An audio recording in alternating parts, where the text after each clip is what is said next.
Hello అండి. అందరికీ hi. నేనైతే బాగున్నాను. మీరు ఎలా ఉన్నారో నాకు కామెంట్ బాక్స్లో రాసి చెప్పండి. ఈరోజు వచ్చేసి పోహా చేస్తున్నానండి.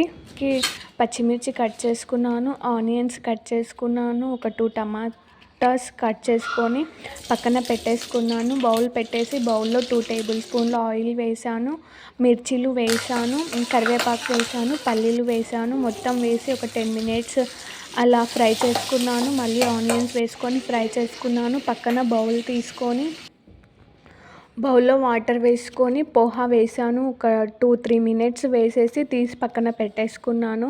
ఎక్కువసేపు పెడితే పోహా అనేది విరిగిపోతుంది. సో 2 మినిట్స్ 3 మినిట్స్ వాటర్లో పెట్టేసి పక్కన పెట్టేసుకున్నాను. ఇంకా బౌల్లోకి టమాటాస్ ఫ్రై చేసుకున్నాను. 2 మినిట్స్ మొత్తం ఫ్రై అయిపోయాక పోహా వేసేసాను. పోహా వేసేసి మొత్తాన్ని కలిపేసాను. ఇంకా రెడీ అయిపోయింది.